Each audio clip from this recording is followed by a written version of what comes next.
It is 2 o'clock in the afternoon, 95 degrees in the shade, and your hens are standing over a fountain of water they will not touch. You filled it clean and cool this morning. By noon it went to bath water, and a bird will simply quit on bath water. That is the part most folks miss. A hen off her water is a worker who is clocked out, and once she clocks out in the heat, the eggs stop and the trouble starts. Now, I have carried enough warm water across a hot barnyard to a panting flock to know this the hard way, and I'm going to tell you something that sounds too small to be true. $6 and a little steady attention is the whole of it. Not a fancy automatic cooler waterer out of a glossy catalog for $140, not a heated fount you were somehow talked into for a summer problem. $6, most of which you have already spent, and a couple of minutes at noon.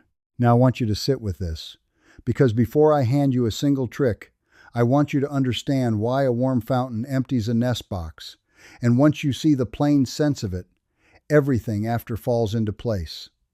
My name is Levi Yoder. I am Amish, and I farm here in LaGrange County, Indiana, with my wife Miriam, and I am going to be honest with you, the way I always am, because honesty is the only thing that makes a video like this worth your time. I have gathered all of these little methods my family uses for keeping a flock through a hard summer into a book over at levyoder.com, and I will not bring it up again in this video.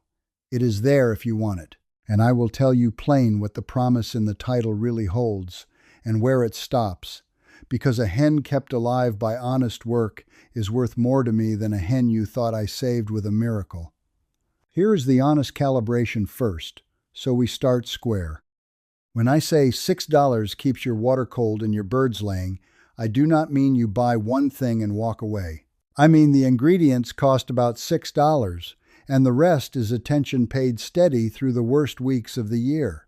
This is a system you tend, not a gadget you install and forget. If a man tells you there is a device you can hang once in May and never look at again that will beat a 100-degree afternoon, he is selling you something, and it is usually the very thing that made this hard in the first place. I will get to who profits from your warm fountain later, and it will make you a little angry, the good kind of angry. Stay with me for that part especially. Now let me tell you why it works, because once you see it, the rest is just doing. Water is how a hen cools herself. She has no sweat glands anywhere on her body. She cannot sweat the heat out the way you and I do on a July afternoon, so she pants. She holds her beak open and moves air across the wet lining of her throat and her air sacs, and every one of those pants throws off a little heat by carrying off a little water.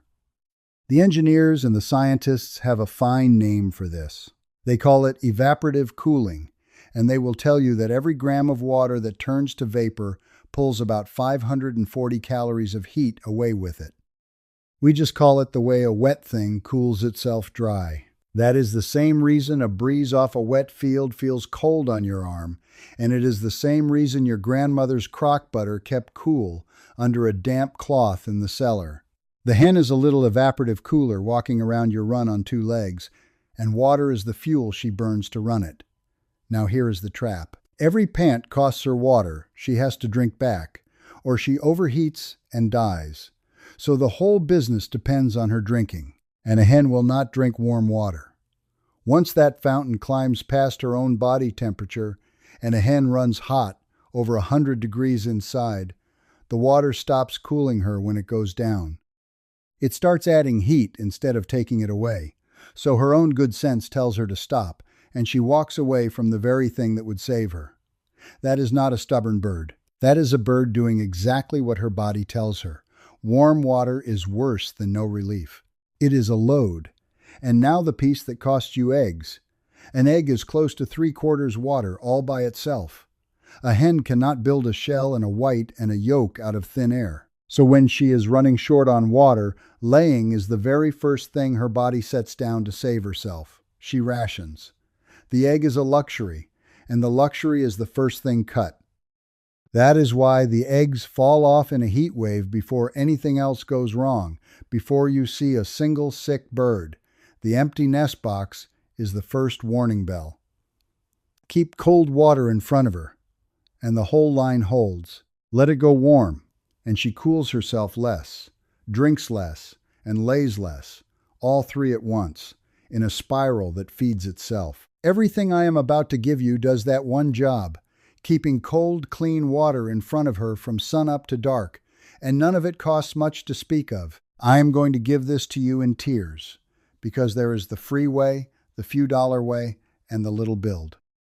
And at each step I am going to show you the gadget the catalog wants to sell you for the same job, so you can see with your own eyes that the plain way does more for less.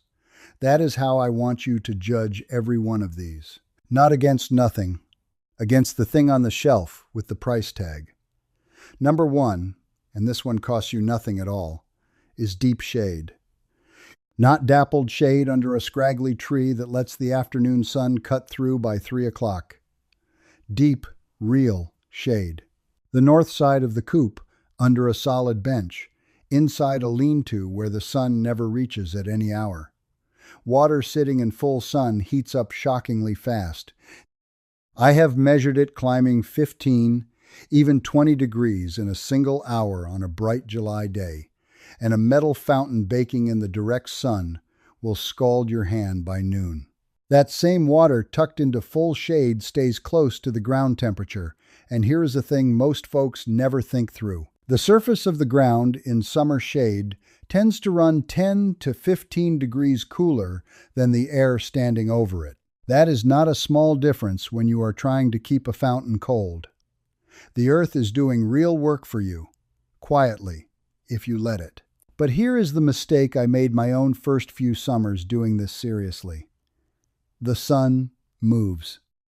A spot that is deep in shadow at 9 in the morning can be baking hard by 3 in the afternoon. So you must watch where the shadow falls at 2 o'clock, when the heat is at its worst, not where it fell at breakfast. Walk out at 2, put your flat hand on the fountain, and if it is warm to your touch, it is warm to hers, and she has already told you what she thinks of it by walking away. This one change alone buys you hours, and most people never do it because they set the waterer wherever it was handy back in spring and never move it once the season turns. The catalog answer to a sun-baked fountain, mind you, is a $40 insulated cooler waterer. The Amish answer is to pick it up and carry it 8 feet into the shade. Free fix. Move it today. Number 2 is where your $6 starts earning its keep, and it is frozen bottles dropped right into the water. Save up a few old soda bottles or juice jugs. Fill them about 4/5 full, so they have room to expand, and freeze them the night before. In the morning, drop 1 or 2 straight into the fountain, or into a shallow pan set alongside it. As they melt, they pull the heat right out of the water and hold it cold for hours. And the melt itself is clean water the birds can drink as the seal weeps. A couple of 2-liter bottles, reused all summer long, comes to pennies. And honestly, the bulk of that $6 I mentioned is just the electricity to freeze water you already own.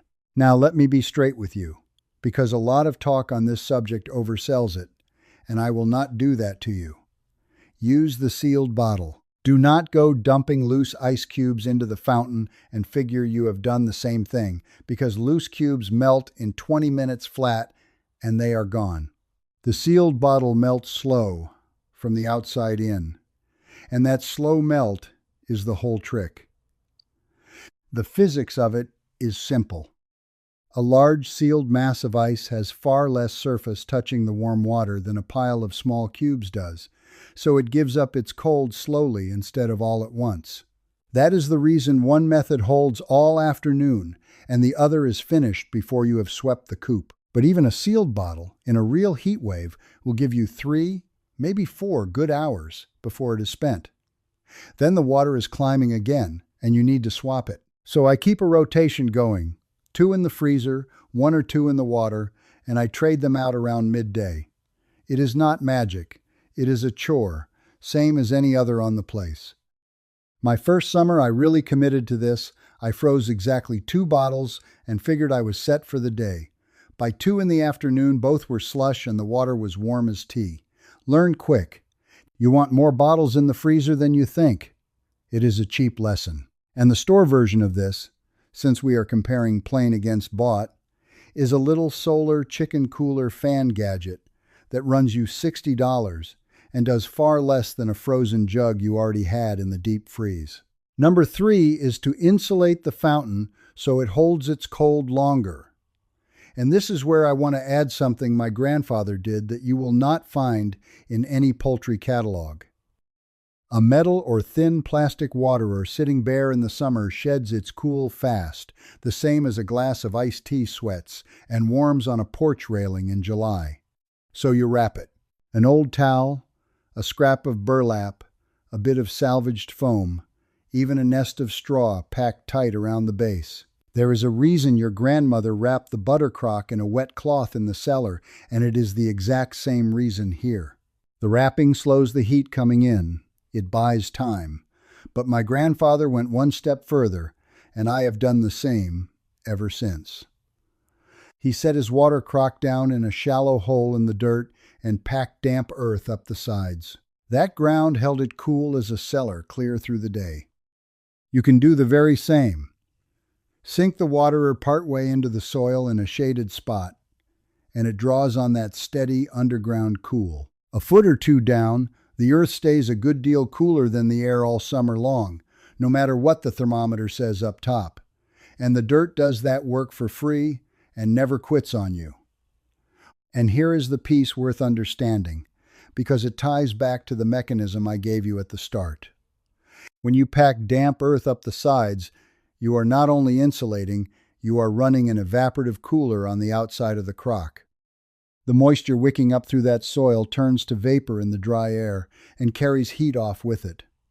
The very same trick the hen runs with her own breath. So a buried, damp-packed crock is cooler than the ground alone and cooler than the air by a wide margin. Now let me give you the first genuinely new one, because this same principle scales up into a thing the old desert peoples used for thousands of years, and it works a treat on a hot, dry homestead. Take an unglazed clay flower pot, the plain terracotta kind, the bigger the better, and soak it in water until it is good and wet. Set your metal or plastic waterer down inside it, in the shade, and keep the outside of that clay pot damp through the day. A splash from the hose morning and noon does it. Unglazed clay is porous. Water seeps slowly through the clay wall to the outside surface and evaporates there, and every bit that evaporates pulls heat out of whatever sits inside, exactly the 540 calories a gram I told you about. The desert folks kept a smaller pot inside a bigger one with wet sand between them and called it a cooler, and it held food cool in a 110-degree summer with no ice and no power at all. On a dry afternoon out west, a wet clay pot cradling your fountain in the shade will hold that water noticeably cooler than the air, with nothing but a little water and the plain physics of evaporation. Now I will be honest, because I always am. In a wet, muggy Georgia or Ohio heat, where the air is already near full of water, evaporation slows way down. And this trick does far less for you. It shines in dry heat, and it loafs in wet heat, and you deserve to know that before you go to the trouble. But it costs a couple of dollars for a cracked pot off the back of the garden shed, and it never sends you a bill. Between the deep shade, the buried and wrapped base, the wet clay pot, and a frozen bottle riding inside, you have now got 4 things holding the cold instead of one lonely waterer fighting the sun alone. Each one on its own helps some. Stacked together, they carry you clear to dark. That is the whole idea of this list, mind. Not one big fix, but a dozen small ones that hold the cold together when none of them alone could do it. Now let me stop here, because the next one is simple, but it is the one that actually saves birds on the worst days. And there is a piece of it most folks never think through. Number 4 is to top it up with cold water at midday. However well you shade and freeze and bury, a bad afternoon will eventually beat you. So plan 1. Deliberate trip out there around 1 or 2 o'clock. Dump whatever has warmed and refill from the coldest source you have, the well, the spring, a jug you set in the icebox that morning. And I want to be plain on one thing here, because it is where good people go wrong trying to do right. Do not just splash a little cold onto the warm water. Dump it and start fresh.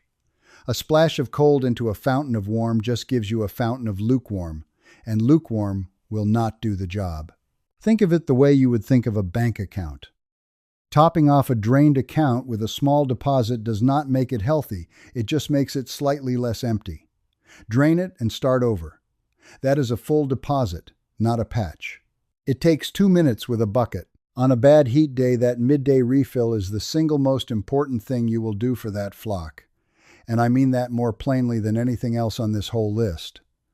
Cool, clean water in front of them in the heat of the afternoon does more good than any fan, any shade cloth, anything else a body can rig together. Pencil it out. It costs you 2 minutes. There is not a cheaper insurance policy anywhere on a small farm. If you did nothing else off this whole list but that one trip out at noon, you would still be ahead of most. Here is the second new thing, and it is for the folks who cannot get out to the coop at midday because they work off the place, which is a great many of you. Build yourself an automatic cold refill from a thing you already understand: thermal mass and gravity. Take a 5-gallon bucket with a lid, wrap it in that salvaged foam or an old sleeping bag, and set it down in a shaded hole in the ground, buried to the rim. The same cellar trick we already talked about, only bigger. Fill it with cold well water in the morning and drop a frozen jug in it. Now run a little poultry drip nipple or a low float valve out the bottom of it, down a length of tubing, into your waterer. The buried, insulated, ice-charged bucket is a reservoir of cold that trickles fresh, cool water into the fountain slowly, all day long, all on its own, driven by nothing but gravity. 5 gallons of buried, insulated, iced water will stay cool for many hours, where an open fountain would have cooked by 10. It is not free. It is maybe $8 or $10 for a nipple and a bit of tubing if you do not have them. But it does at noon what you cannot be there to do, and it beats the tar out of the $90 automatic cooler the catalog wants to sell you, because you can see exactly how every part of it works and fix it with your own 2 hands. Now, number 5. And this is the one that surprises people most when I bring it up. Put out more than one water station. A pecking order is a real thing, and in any flock the lower hens get run off the drinker by the bosses. On a mild spring day, that is a minor unfairness, and the timid ones get their turn eventually. In a heat wave, it can be a death sentence for the birds at the bottom, because the very hens who most need to drink are the ones getting shut out. So put out 2 or 3 waterers in different spots, all of them in shade, far enough apart that no single hen can guard them all. One by the coop, one across the run, one under the lean-to. And hear me on the spacing, because it matters as much as the number. If 2 waterers are 3 feet apart, one bossy bird can still stand between them and own both. Get them far enough across the run that she would have to leave one unguarded to cover the other. That is when the timid ones and the young ones finally get their drink. I think about a young couple, the Millers out near Shipshewana here in the county. First real summer with a proper laying flock. Good waterer, clean, cold, done right, but just the one, right by the coop door, where the 2 top hens stood guard most of the afternoon. They lost a bird in a hot spell and could not figure why. The water was full. It was full because half the flock never got near it. They put out a second fountain on the far fence line, and they never had it happen again. 1 extra pan, that is all it was, between a whole flock and a loss they could not explain.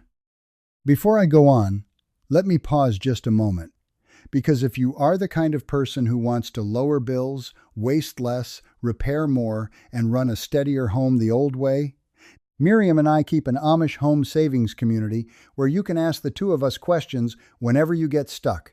The link is in the description. Now, back to the water, because I want to give you the little extras that make the real difference on the hardest days, the ones the old-timers swore by, and for good reason. Number 6 is to add electrolytes to the water when the heat is at its worst.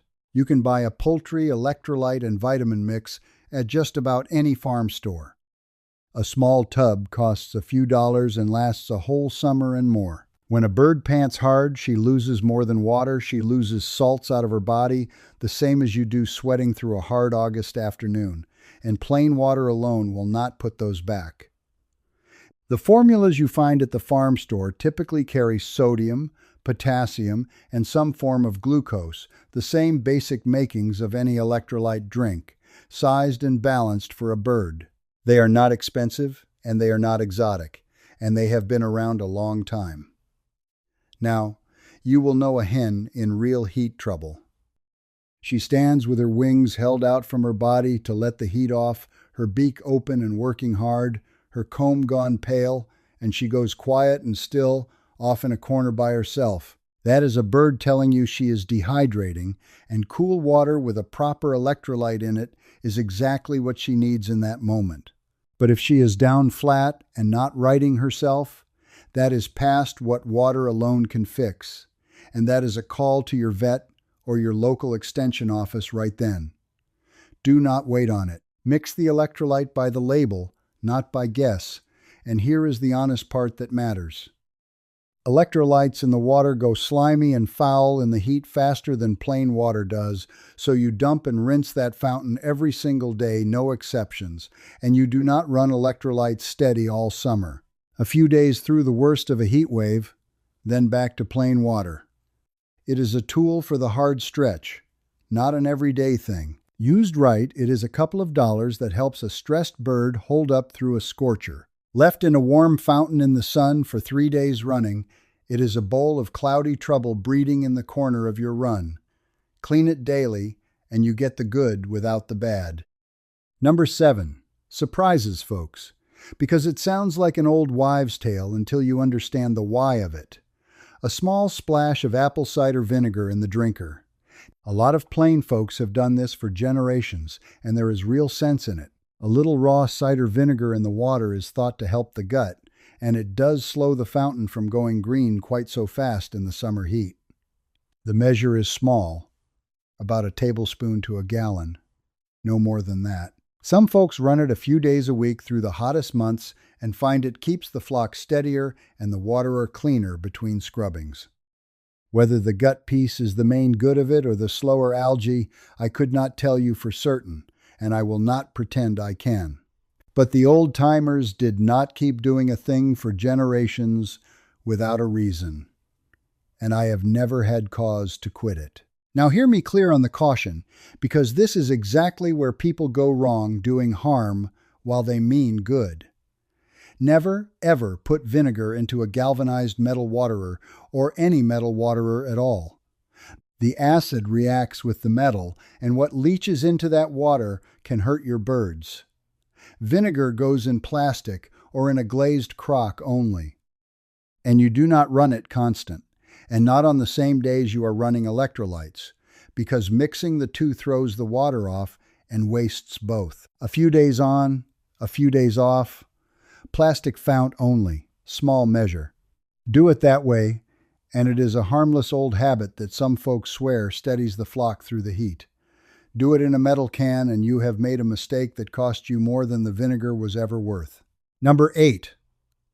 I would never skip through summer, and that is to keep the water clean, because heat turns a neglected drinker into a science experiment overnight. Warm water, plus any sunlight reaching it, plus the droppings and feed dust the birds kick in during the day, equals algae and slime.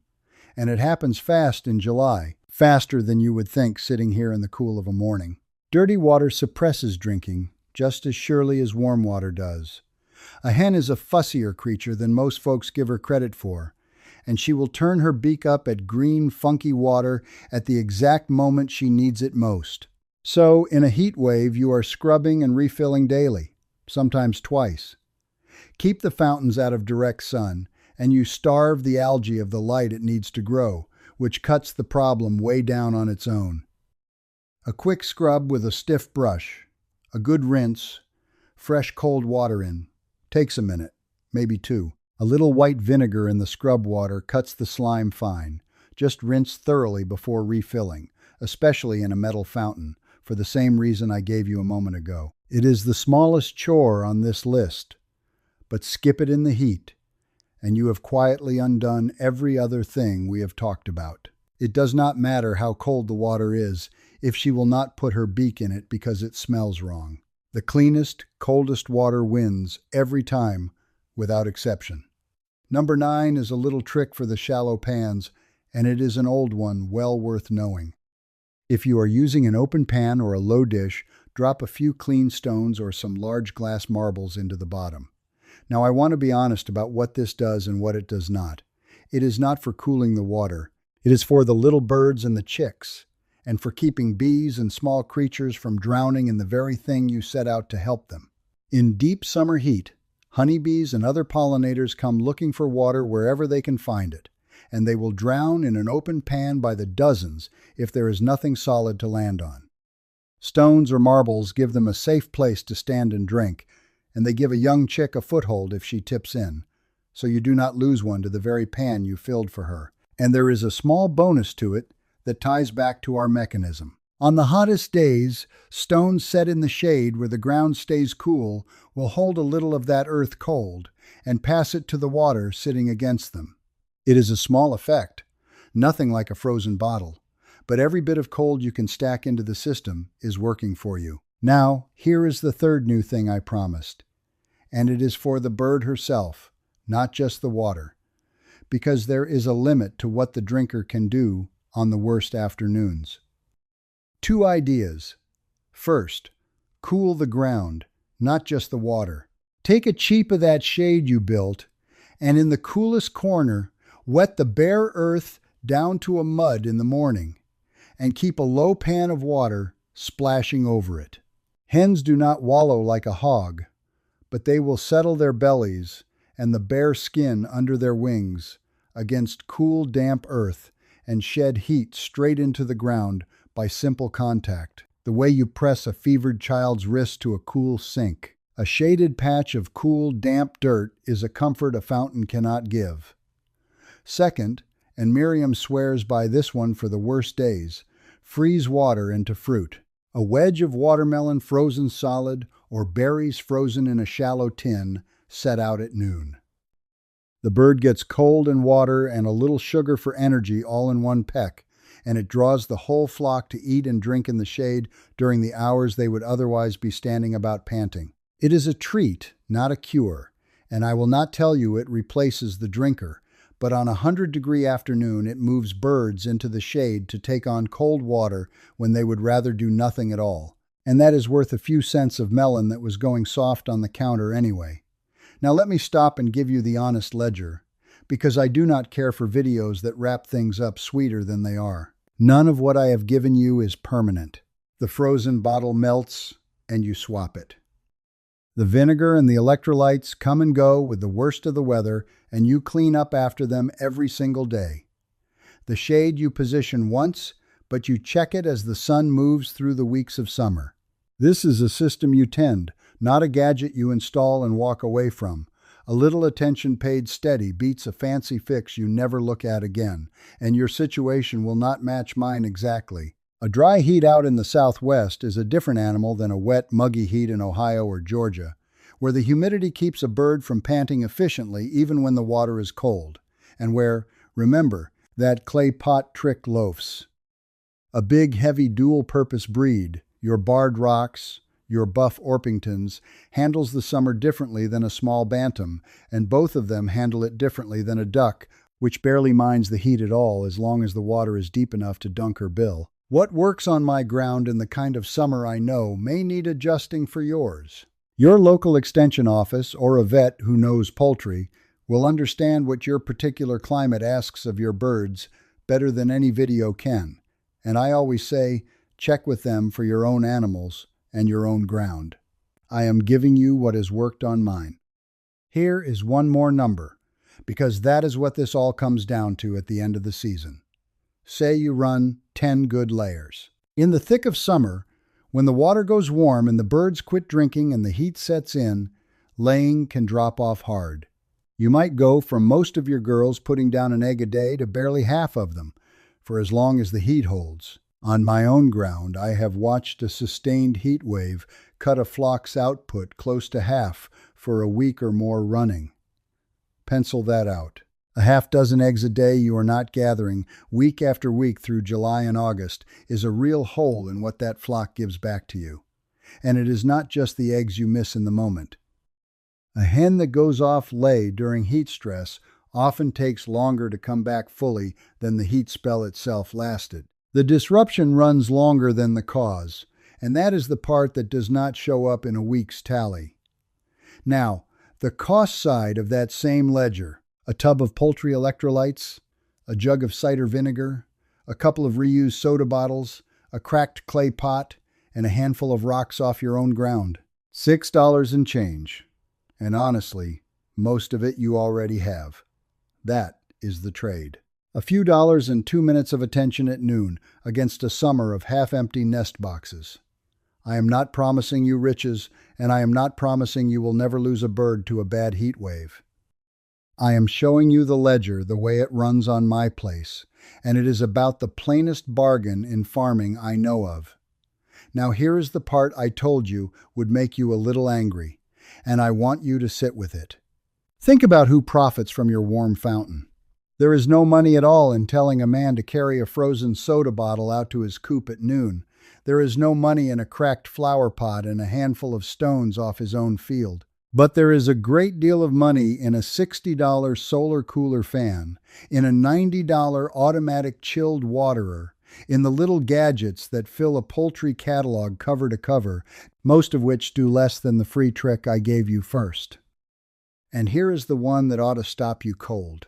A good many of those same catalogs will sell you a heated fountain, a thing meant to keep water from freezing in January, and they are more than happy to sell it to a man worried about heat in July, because a customer confused about what the problem even is will buy twice. So the simple old methods sit quiet in farmhouses like mine, and the shelves fill up with plug and answers to a problem the good Lord already solved with shade and evaporation and a little steady care. Now, I am not going to stand in my barn and tell you there is a room full of men somewhere plotting against your hens. It is not that. It is worse than that, and stranger. Nobody had to sit down and arrange it at all. There is simply good money in a thing you buy and rebuy and plug in, and no money in a thing you do yourself for pays, so the one gets advertised and the other gets forgotten. That is not a conspiracy. It is just who has a reason to teach you and who does not. And you can be the one who never paid. So here is what I want you to do this week, and start small. Tomorrow morning, before it gets hot, freeze 2 soda bottles, more than you think you need. Walk out at 2 in the afternoon and put your flat hand on your fountain and notice where the shadow actually falls at the worst hour, and move that waterer into the deep shade for good. Set out one more water station across the run from the first, far enough that no bossy bird can guard both, and on the next real scorcher, make one deliberate trip out at noon.